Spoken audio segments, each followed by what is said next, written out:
La servante découvre soudainement que le jeune maître est quelque peu étrange. Non seulement il avait conscience de faire des gestes à sa naissance, mais cette expression surprise n'était pas celle qu'un bébé devrait avoir. Sans parler de cette apparence exagérée et déplacée, elle pensait avoir trop imaginé, mais quand le jeune maître assure en paix, il a secrètement sorti des vêtements et s'en est entouré avec extase. Non seulement cela, mais il fixait intensément le lapin blanc, affichant même le sourire d'un homme adulte. Tous ces phénomènes indiquent que son jeune maître pourrait être réincarné, mais elle ne saurait imaginer que l'âme de l'autre est celle d'un homme de 30 ans transféré, c'est pourquoi tous ces comportements sont particulièrement anormaux. C'est peut-être le seul plaisir de la Renaissance, rien d'autre n'attirera l'attention. Mais qui aurait cru qu'un accident lui ferait découvrir un nouveau continent? Simplement parce qu'en regardant par la fenêtre, son père maniait vaillamment l'épée, ce qui l'a rendu curieux, et dans un moment d'inattention, il est tombé par terre. Voyant cette scène, sa mère a couru rapidement vers lui et l'a pris dans ses bras pour le consoler, caressant même fortement l'arrière de sa tête. Ne sait-elle pas que c'est clairement douloureux, et que maintenant c'est encore plus inconfortable? S'il pouvait parler, il aurait déjà protesté. Et évidemment, sa mère ne le savait pas, puis elle a posé sa main sur sa tête, murmurant que la douleur disparaisse vite.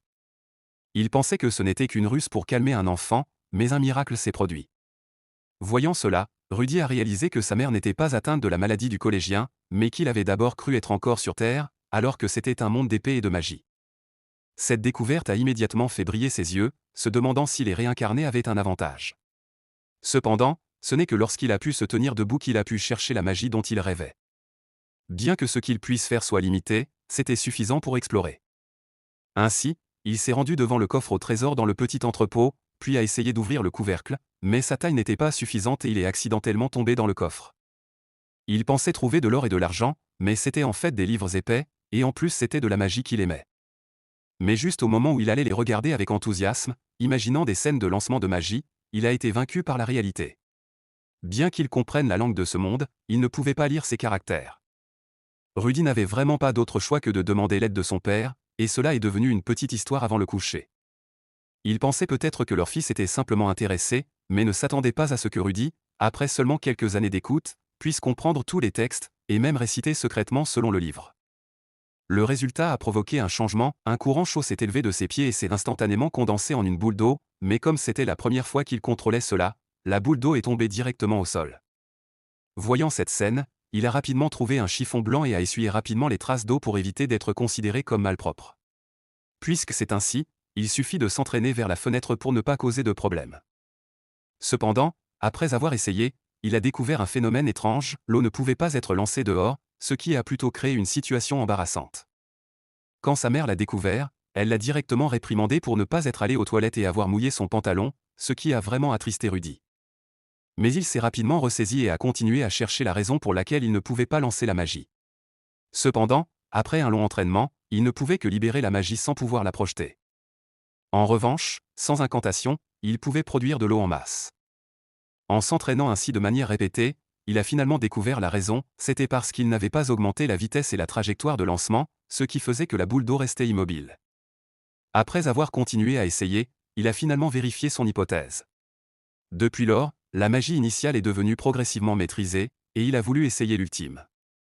Mais ce qu'il n'avait pas prévu, c'est que le premier entraînement avait déjà réussi, mais ce résultat a fait un trou dans la maison. Il pensait avoir causé une grande catastrophe et serait même considéré comme un monstre, mais toutes ses inquiétudes étaient superflues, car ses parents étaient très heureux d'avoir un si bon fils doué. Et ont directement commencé à organiser son apprentissage pour développer son potentiel. Ainsi, Rudy a été exposé à l'épée et à la magie. Cependant, quelques années plus tard, sa mère a découvert qu'elle ne pouvait plus enseigner à son fils et a cherché un professeur de l'extérieur. Elle pensait que ce serait un tuteur de haut niveau, mais c'était une étudiante. Même en voyant son apparence, Rudy était ébloui, mais après l'avoir regardée entièrement, il était déçu car elle n'avait pas la grâce de sa mère. Cependant, personne n'aurait imaginé que cette fille qui semblait n'être qu'une collégienne avait en réalité 400 ans. Roxy regardait Rudy, évidemment un garçon immature, et était un peu arrogante dans son cœur, car elle ne croyait pas vraiment que l'autre avait un grand talent magique. Ainsi, pour ne pas blesser l'estime de Rudy, elle a commencé à réciter un sort, condensant instantanément un petit réservoir d'eau et endommageant l'arbre au loin. Mais alors qu'elle osait montrer sa force, Rudy lui a fait remarquer avec malveillance que c'était l'arbre préféré de sa mère. Voyant cela, Roxy n'a pu que rapidement utiliser la magie du bois pour rattacher le petit arbre. Cependant, à peine rassurée, elle voulait continuer à montrer sa magie, mais l'explosion de Rudy l'a mise terriblement mal à l'aise. Elle pensait être très douée, mais a finalement découvert qu'elle était le clown. Le professeur n'aurait jamais imaginé que, alors qu'elle devait réciter un long sort pour libérer une petite boule d'eau, le garçon n'en avait récité que la moitié pour condenser une grosse boule d'eau. Ce qui l'a encore plus choqué, c'est qu'il pouvait même lancer de la magie sans incantation. Un tel résultat a mis très mal à l'aise cette fille de 400 ans, qui ne pouvait que dessiner des cercles par terre. C'est tout simplement du talent, il n'a pas besoin qu'on le guide. C'est peut-être l'élève qui enseigne au professeur, mais heureusement, bien que l'autre soit exceptionnel, il ne connaît pas beaucoup de sorts, donc la confiance de la fille est revenue. Depuis lors, Roxy a enseigné la magie à Rudy, non seulement le niveau débutant, mais même le niveau intermédiaire. Un tel résultat a également amélioré les capacités de Rudy, non seulement il pouvait libérer 2 types de magie simultanément, mais il n'épuisait pas sa propre magie. Ainsi, il s'entraînait le jour et écoutait Roxy raconter des histoires le soir, ce qui lui permettait de connaître le monde extérieur. Mais sa vie antérieure était celle d'un otaku, donc même s'il était très curieux, il développait aussi une peur psychologique. Cependant, pour l'instant, ne pas sortir rendait Rudy très satisfait, mais le seul défaut était qu'il était faible en technique d'épée. Son talent ne semblait pas extraordinaire, car il voyait son père, avec juste une épée en bois, la manier comme si elle coupait la boue, mais quand il essayait lui-même, il faillit se déboîter le bras. Heureusement, en persévérant sans relâche, il est entré dans le niveau débutant. Ainsi, le jour de son 5e anniversaire, son père lui a offert une épée en cadeau, ce qui a excité Rudy. Mais le plus heureux n'était pas cela, mais le fait que sa mère lui ait offert un nouveau livre de magie. Il pensait que les cadeaux s'arrêtaient là, mais le professeur lui a également offert une baguette magique, ce qui a immédiatement baissé le moral de Rudy. Car le geste de Roxy signifiait que l'entraînement magique allait bientôt se terminer et qu'elle allait partir. En effet, Roxy a annoncé le test de fin d'études, qui devait se dérouler à l'extérieur dans un espace ouvert. Cependant, ce programme a provoqué la peur chez Rudy, car dans sa vie antérieure, il n'osait pas sortir d'un pas, et jusqu'à maintenant, il avait toujours une ombre énorme. Mais même s'il résistait ainsi, Roxy l'a quand même tiré et l'a emmené dehors. Rudy se sentait progressivement comme s'il y avait une pression invisible, il n'osait même pas y faire face, tout en murmurant des prières aux dieux pour le protéger. Cependant, après avoir quitté la maison, son humeur tendue s'est immédiatement relâchée. Évidemment, il ne s'est rien passé d'étrange, au contraire, il trouvait le monde extérieur très beau. Peut-être que s'être toujours enfermé avait causé la peur inconnue. Mais à peine avait-il été heureux qu'il a vu un étranger. Il pensait qu'on le regardait, mais c'était en fait pour saluer Roxy. Voyant cela, la peur de Rudy a disparu. En fait, il n'osait pas sortir parce qu'il avait peur d'être moqué. Peu après, les deux sont arrivés dans un endroit riche en magie. Roxy allait y lancer une magie d'eau sainte, et c'était l'examen de fin d'études de Rudy. Elle a ensuite commencé l'incantation, puis on a vu un grand démon du crépuscule, accompagné même de gouttes de pluie précipitées.